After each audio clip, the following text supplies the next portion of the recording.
Hey guys and gals on YouTube, how y'all doing? Dave Wood here, and this was the first type of video.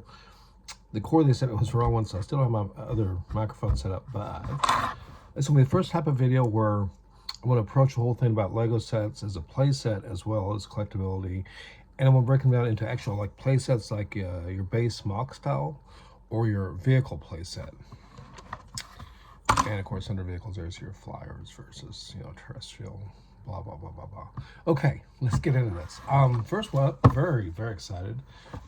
This one's going to have the minifigures. I may not have minifigures sometimes in these videos. Sometimes I will. If I don't own them, I won't be there. Or if I don't know where they're at, or if I never got them, some of these are pieced together. This is set 6989 Legoland. So it's a Lego Systems or Legoland Systems from 1990. At the time of this video, it's 34 years ago. This is the original instructions. It's definitely seen better days. But this is the Mega Core Magnetizer. Truly an iconic set. It's an M-Tron set, and it uses the incredible 2409 piece here. I have a dream about making a collection of them. They came out in 1988, I believe, and they were using 8 sets. There was a trans yellow for Blacktron. There was a trans neon green for the magnetizer.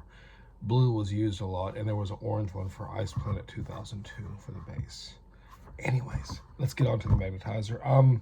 This is one of those builds that I always wanted one, dreamed about having one, but there was other things. It's because I am mostly into Star Wars. And I finally was able to piece this one, and I bought a part slot and a couple of part slots, and it probably wasn't the best financial choice.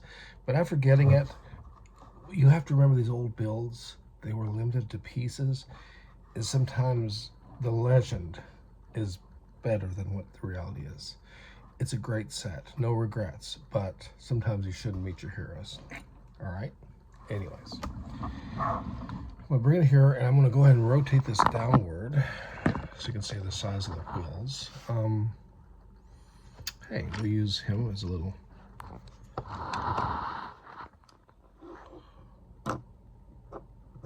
give you an idea of the massive size of the vehicle. And of course, very common back in those days, there was these openings here. But this is a very unique piece. I was very charmed at Lego's way of using it to modify and to attach. These pieces here are very hard to get. I don't remember what the number is, but these pieces here, those were not in my set that I got for loose parts, neither were the wheels. And at the time, I didn't realize how big of a deal that was. It's huge. It's a huge deal. I think I had this wheel here, and I had the radar dish, which I was all excited, but this dish is used in a couple other sets, as is the big black radar dish here. Anyways, what do you all think? There is an articulation point right here. Let's see if we can see it. Right here on the bottom and on the top. And they are these black hinges here. And some people like to break these apart, put these sets away. I don't recommend that. You will wear these tips out. And these are out of production. And the problem is this play set, because we're talking about play set now. If a child or if an adult, especially with big clumsy hands, puts pressure down, it puts pressure on this lower joint, forcing a separation and wearing that part out. And that is just terrible because they're hard to get, or someone wants you to spend $75 at their Bricklink store just to get it, especially to Alaska or something silly like that, and you end up buying a bunch of parts that you don't need, that everyone knows you'll never need because no one uses those kind of parts. I'm being sarcastic and I'm getting on my soapbox. I promise I'll get off the soapbox. All right, let's go ahead and look out from the front. And you'll see what I'm talking about right away. If you're familiar with the 2409 piece, it's angular. So they used the rotating, or I call them platter pieces with a rotating center, the 2x2s, in order to make that joint. This is one of the bottom sections in trans. And all this is done to create the hinge. It hinges forward.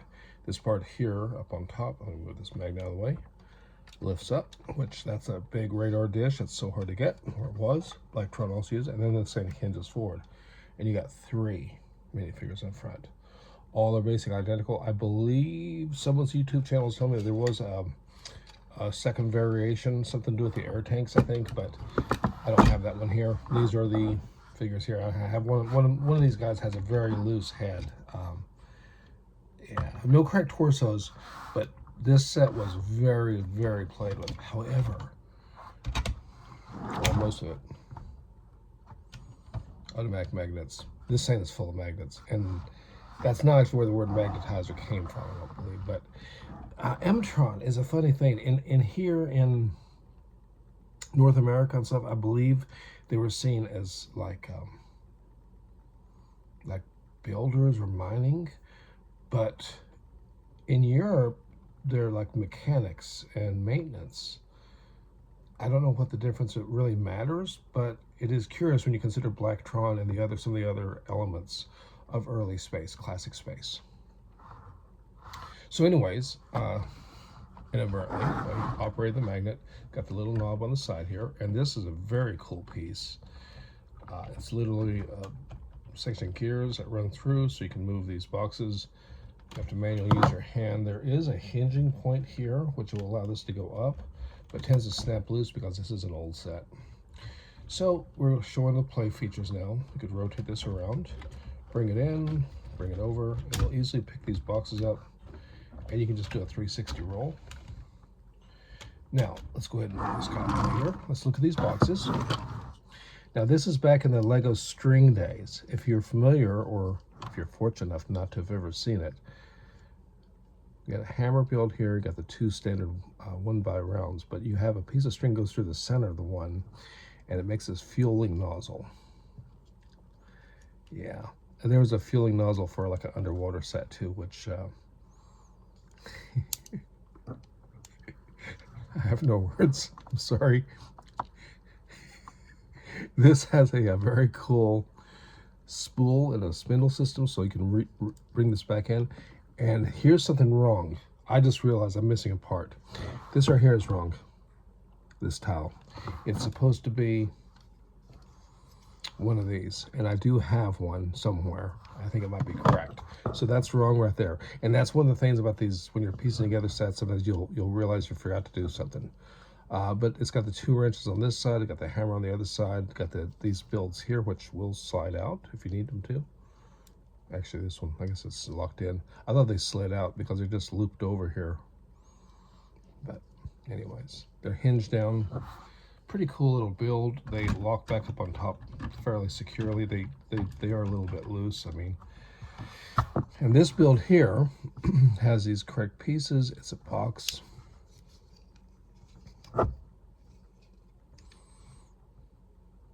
It's a pretty simple build. It's pretty unique. Like I said, what's cool about a lot of these sets is we're kind of spoiled now. We have sets and pieces that allow curves and things that they just simply didn't have back then. Now in the back you got a lot of these old sets from these back in, especially in the 90s. This is 1990, but and through the mid 90s you'll see have these pieces here. Like these little bomb sections, and I was wondering about why they use them this way. But anyways, as before, when you see these arrows, it indicates movement, so you open this up. And this is kind of cool because it closes a little tailgate, and back here is a little magnetic little flyer or a little skiff. Oh, I look terrible, don't I? I mean, I really look awful with this. Where is it? You know, I feel like I should probably just redo this video because I got way too much junk later. Okay, you're going to see completion here. But maybe I should just leave it up because it's authentic. It's who I am. Anyways, all printed. All printed elements. And it's kind of a cool build because it's got these like intakes, and then you get your flash points there showing propulsion. I think that's kind of cool. This piece here, like I said, these pieces are getting old, and as a result, you know, but this is a very cool build. And like I said, no disappointments, but I guess I'm always sort of, you know, thinking like, God, were these sets this fragile back then? And they probably weren't. They also have these 2 little rovers here, which are really cool. They slide out. Everything's done with magnets. And so that is the play feature, is that big magnetic arm here. That is a big play feature here. But I would call this a play set, but it is a vehicle.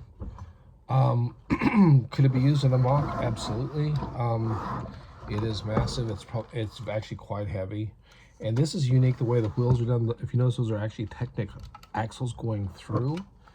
And because they didn't have the axle pieces back then, so there's 1x2s with holes that support them, and then they pin in, and the red round 2x2s act as hubcaps. But yeah, a lot of hinge places, hinge points. Try to flip this over, show on the bottom. One thing is on the instructions, if you build one of these and you're using the digital instructions, it looks like you want 4 studs behind this bar here. You only want 3. If you have 4 studs, it'll allow the assembly of the model until you get to this part here. And then it just won't quite clear.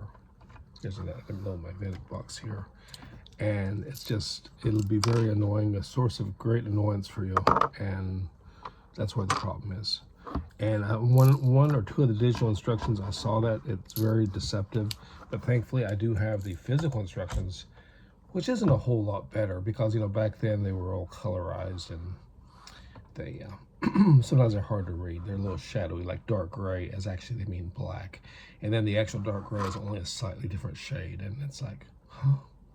What? And I admit it, I've totally misassembled things, totally used the wrong part, gotten almost to the end and realized, no, that piece was like step 3 somewhere inside of there, The good news is most of these sets are stacked.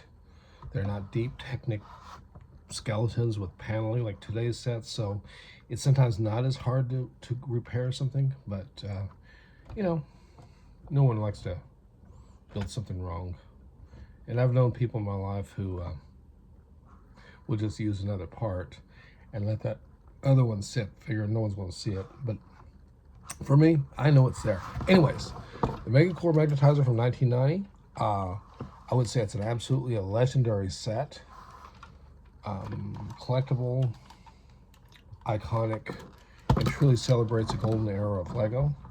And I also believe it celebrates Lego doing the best they can with the pieces they have, and probably what helped to drive Lego to make more pieces, more colors, and more styles. But I think this still has a very neat, obviously Lego look with lots of studs showing, and I think it's an amazing use of this piece here. I mean, I really do, and I love the color. And I wish that 2409s had been used more, but I'm talking way too much. You all take care of yourselves, guys and gals out there. Let me know what you think of this massive build, and if you got one, or if you ever think about having one. We don't talk about prices here.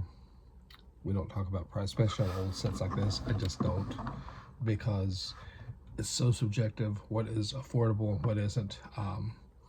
There's some sets out there that have a very low price value that I feel are horribly overpriced, and vice versa. So anyways, appreciate the views, guys and gals out there. It's great support, great community. You all stay safe. Till next time, ciao.